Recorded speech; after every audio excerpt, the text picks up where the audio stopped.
Ça fait pas super joli ce truc qui dépasse là. J'ai la largeur de la planche qui dépasse. Bonjour tout le monde, comment allez-vous? Moi je suis un petit peu fatigué, ça doit se voir sur ma tête. Je vais m'attaquer à la porte et à mettre droit le poteau et on met la porte. Allez, c'est parti.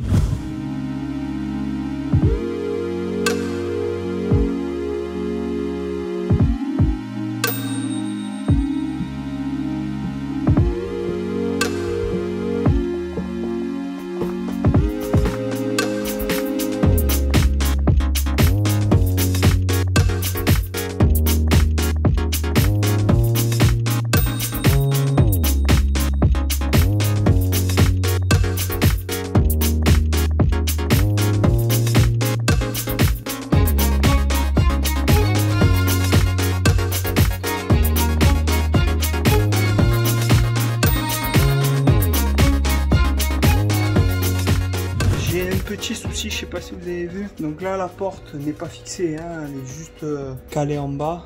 Avec ça, c'est pris en force, donc en fait elle appuie contre là et comme elle est un peu en force, elle bouge pas plus que ça. J'ai un tassou là que j'ai mis dans l'IPN. Alors là elle est dans l'IPN en fait, la porte est dans l'IPN. Voilà, et je sais pas si vous allez arriver à voir. Voilà, vous devez peut-être le voir. Là le bois est à peu près à la même dimension que le... Je sais pas comment on appelle ça. Je suis pas menuisier porte donc je suis pas très fort en ça. Dites-moi dans les commentaires si vous savez le nom. Je connais pas du tout le nom. Donc le bois est pile poil à cette dimension là. Et le problème c'est qu'il faudrait qu'elle pousse. Hop, vous allez le voir de suite. Ça fait pas super joli.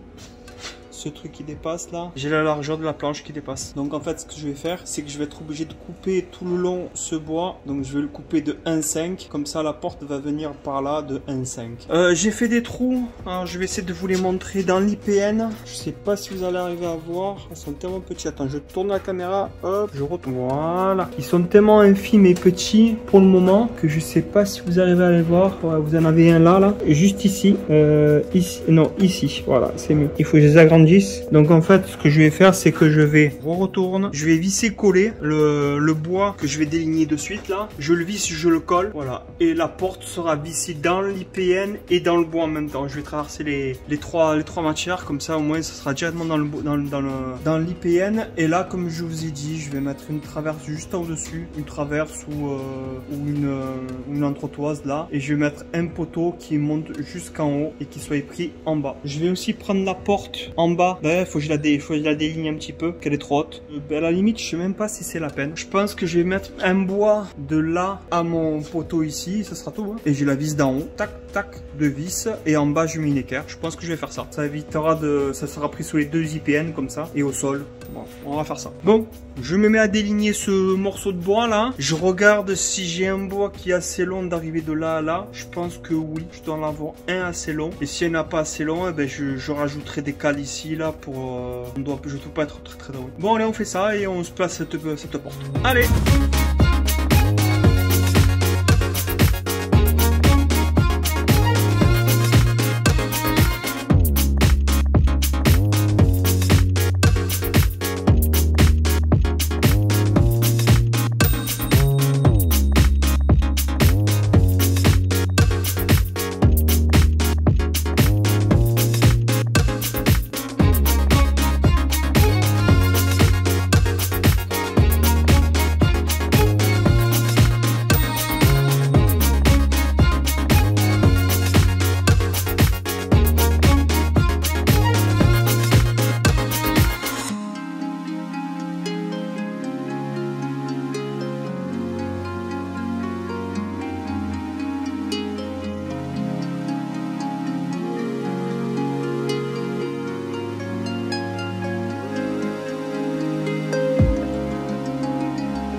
Bon, voilà, comme vous avez pu voir, j'ai fixé la porte. Elle est très bien fixée. J'en suis super content. Donc, je me suis pris sur l'IPN là. Je me suis pris sur l'IPN là-bas. Et j'ai vissé aussi là-bas à 3 ou 4 endroits sur le poteau. Ici, j'ai fait un taquet provisoire. Donc, je vous montre un peu plus près. Vous avez dû bien voir déjà. Donc là, j'ai fait un petit taquet provisoire parce que je vais me prendre du montant à mon IPN derrière moi, là, hop, à ici. Je vais mettre un tasseau qui vient de tout en bas, là. Et après, sûrement que je vais mettre un tasseau tout le long. Donc ça, c'est juste provisoire, pour pas qu'elle bouge trop. J'ai fait des tests quand j'ouvre la porte. Je vais vous montrer de suite. Alors, je triche pas. Il n'y a rien par terre, il n'y a rien en haut. Hop, on va faire un petit test. Normalement, quand on l'ouvre et qu'on la touche plus, elle doit ni partir d'un côté, ni partir de l'autre. Voilà. Voilà, elle part ni de la gauche, ni de la droite. Je vais rouvrir plus et la faire, hop. Voilà, elle s'arrête, elle bouge plus. Donc, je suis bon. Côté niveau, côté tout ça, tout est bon, tout est nickel. Il y a des petits trucs qui, en chipotant, mais bon, on va pas chipoter. Comme je dis, c'est un atelier. Voilà, hop. Donc, il me reste pas énormément de matos. Je vais faire avec ce que j'ai pour ces derniers jours. J'ai assez pour plaquer tout le sol en haut. J'ai des rouleaux de comment ça s'appelle? Des rouleaux. C'est pas des rouleaux, c'est de la ouate pour mettre dans les alvéoles. J'ai acheté deux comment ça s'appelle? J'ai acheté ça au Roi Merlin. 2 dalles LED, je vais vous montrer. C'est du 4000 lumens, 27 watts, 150 mAh. Voilà, bon après le reste, c'est du classique.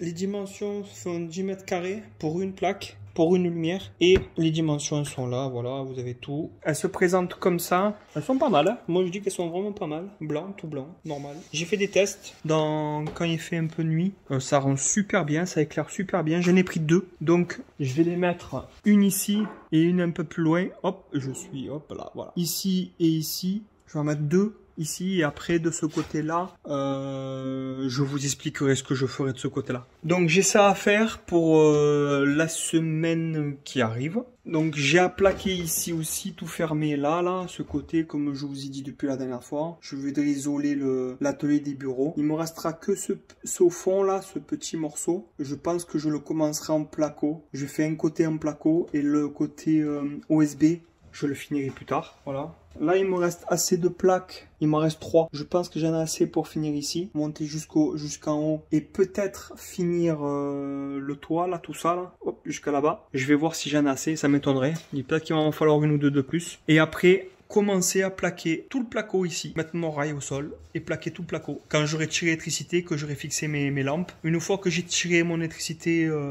mes gaines électriques avec les réservations pour les lumières et les prises, je pourrais commencer à plaquer en haut et commencer à avancer à l'étage. J'ai les marches aussi à faire. Les marches, je vais vous les montrer rapidement. Je vais vous montrer ça. Elles sont assorties avec la porte. C'est tous les deux des finitions chaîne. Donc après, il faut que je les huile et tout. Hop, je vais vous montrer ça. J'espère que vous allez bien voir comme il fait un peu sombre. Donc la porte, cette couleur-là, naturelle, hein, il n'y a pas d'huile, il n'y a rien du tout dessus encore. Et les marches, elles sont là. J'ai fait des tests sur les marches, 2 cm,6 cm d'épaisseur. Quand je monte dessus, elles sont un petit peu de souplesse. C'est du collé, c'est du... vous savez, c'est du contre-collé qu'on fait. Hein. C'est des tasseaux collés l'un à l'autre, ou l'un à l'autre. Je suis pas fan. Je suis pas fan dans le sens où c'est du collé. Je sais pas comment ils ont collé ça. Les fermoirs, je voulais le faire moi en aglo. Mais le problème, il fallait faire le revêtement, il fallait faire ci, il fallait faire ça. C'était compliqué pour le prix. J'ai payé, c'est du plan de travail. J'ai payé 89 € le plan de travail. J'en ai pris 3. Voilà, si je prends de l'aggloméré, ça va me coûter moins cher l'aggloméré, mais il faut que je fasse la finition, il faut que trop de travail. Voilà, je préfère payer un poil plus cher à la limite s'il faut et pas me casser la tête. Voilà, j'ai juste un coup d'huile à mettre dessus et la finition est finie. Donc on va pas s'embêter sur ça. Fin d'épisode pour aujourd'hui, je vais rentrer chez moi. Je vous dis à très vite. Allez, tchuss!